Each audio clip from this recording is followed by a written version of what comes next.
On est avec Jean-Rémy Girard, président du SNALC. Bonjour Jean-Rémy Girard, merci d'être là. Bonjour. Bonjour, voilà, vous apparaissez. Je voulais vous entendre évidemment sur toutes les annonces concernant l'école, l'éducation civique renforcée, la Marseillaise en primaire.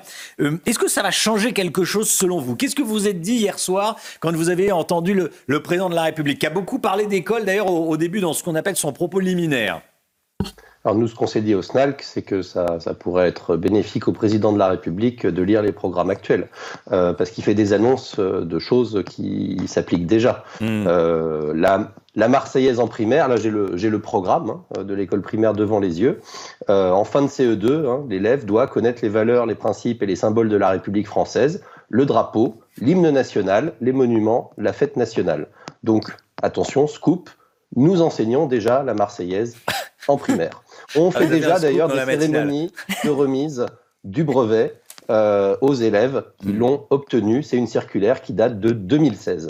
Voilà, donc avant de nous faire des annonces extraordinaires sur le réarmement civique, peut-être effectivement, ça fait partie à notre sens de l'éducation civique, c'est de connaître les programmes et de savoir ce qui se passe dans notre école aujourd'hui, parce que la Marseillaise, c'est déjà là. C'est déjà là. Bon, on la chante pas. On l'apprend, mais on la chante pas tous les jours, sinon. Alors non, on ne la chante pas tous les jours, mais effectivement on apprend, et on apprend d'ailleurs à la chanter. Mais effectivement, il n'y a pas la Marseillaise tous les jours, chaque matin. C'est pas quelque chose là pour le coup qui est obligatoire, je le confirme. Ouais. Sur la tenue unique, pour ne pas dire uniforme, il pourrait être généralisé en 2026. Donc il y a d'abord un test dans une centaine de villes. Qu'est-ce que ça pourrait changer l'uniforme ? Vous défendez ou pas ? C'est la vraie bonne solution ? C'est la fausse bonne solution ? Alors, ça pourrait changer probablement pas grand-chose. Nous, au SNALC, sur l'uniforme, on n'a pas une position violemment tranchée. On n'est pas de ceux qui disent que c'est quelque chose de totalitaire ou d'atroce. Il y a beaucoup de pays qui ont l'uniforme et ce ne sont pas des pays totalitaires pour autant. Nous-mêmes, d'ailleurs, en France, on a une académie où la tenue unique est extrêmement pratiquée. C'est l'Académie de la Martinique. Il ne nous semble pas que c'est eu un impact sur le système scolaire martiniquais gigantesque pour autant. Nous, ce que l'on pointe du doigt sur cette question de l'uniforme, déjà c'est une question très polémique auprès des collègues de la communauté éducative, mais au-delà de ça, c'est que ça coûte cher. Cette expérimentation, il faut savoir que ce ne sont pas les parents qui vont payer l'uniforme, ce sont les collectivités locales, aidées, le cas échéant, par l'argent public de l'État. Donc si on commence à généraliser ça en 2026, ça va coûter un fric monstre. Nous, on aimerait plutôt que les collectivités locales investissent dans leurs établissements scolaires, dans le bâti scolaire. On a des établissements qui prennent l'eau, qui fuient, dont le chauffage ne marche pas, etc.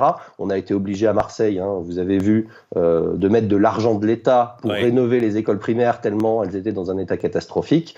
Il nous semble en tous les cas que ce n'est pas la priorité, l'uniforme. Si vous demandez au personnel de l'éducation nationale, aux enseignants, je pense que l'uniforme, ça arrive en 72e position, à peu près, des urgences.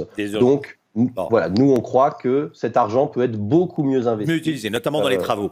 On parle beaucoup des absences de professeurs, Jean-Rémy Girard. On parle beaucoup des absences de professeurs, notamment après les déclarations d'Amélie Oudéa-Castéra. Et le président de la République a dit hier soir, ça vous a certainement pas échappé, que la formation des profs pourrait avoir lieu désormais sur les temps de vacances. Parce qu'aujourd'hui, les professeurs sont formés durant le temps scolaire. Donc, c'est-à-dire que quand ils sont formés, ils ne sont pas devant leurs élèves. Donc là, les profs ont 4 mois de vacances par an. Est-ce qu'il pourrait y avoir une semaine sur les 4 mois consacrée à la formation ? Oula. Alors, c'est effectivement le projet qui est déjà en train d'être mis en place, puisque cette année, il est prévu qu'il y ait 50% des formations qui soient hors du temps devant élèves, et à la rentrée 2024, 100% des formations hors du temps devant élèves. C'est quelque chose qui n'existerait de ce fait que pour les enseignants, puisque dans tout le reste de la fonction publique, la formation est sur le temps où vous êtes en service. C'est-à-dire, si vous êtes dans une administration, que vous avez un travail de bureau, si on vous fait 2 jours de formation mardi et mercredi, vous n'êtes pas au bureau mardi et mercredi. Et c'est la norme, en fait. Ce serait uniquement les enseignants qui devraient se former sur leur temps libre. C'est effectivement quelque chose, en fait, quand on y réfléchit bien, d'assez hallucinant, puisqu'on est dans la plus grande crise de recrutement d'enseignants qu'on n'a jamais connue. Et là, on est en train d'organiser une augmentation de la charge effective de travail d'un métier qui n'attire pas.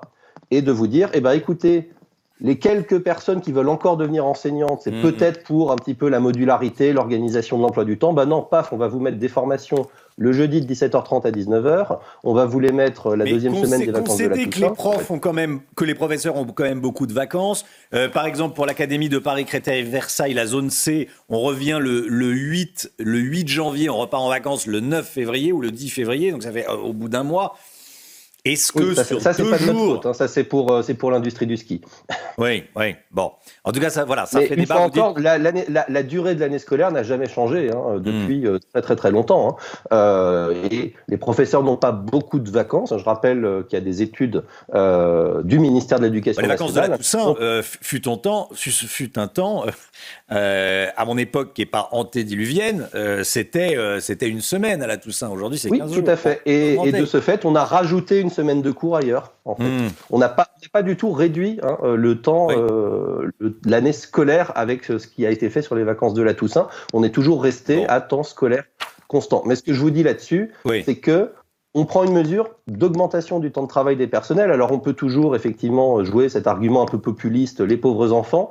En réalité, la formation des enseignants, c'est peanuts sur les absences des enseignants. Ça représente rien pour un élève. Il va perdre peut-être 2 heures de cours sur l'année à tout casser. Et je suis probablement au-dessus. Et en fait, c'est la faute du ministère. Si à un moment le ministère veut envoyer ses personnels en formation comme tous les ministères le font, en fait, c'est à lui de trouver les remplaçants. C'est pas notre faute, à nous enseignants qui souhaitons être formés, de pallier l'incurie du ministère de l'Éducation nationale qui a supprimé les remplaçants, plus ou moins, en supprimant des postes. Merci beaucoup Jean-Rémy Girard. Merci d'avoir été en direct avec nous ce matin. Bonne journée à vous.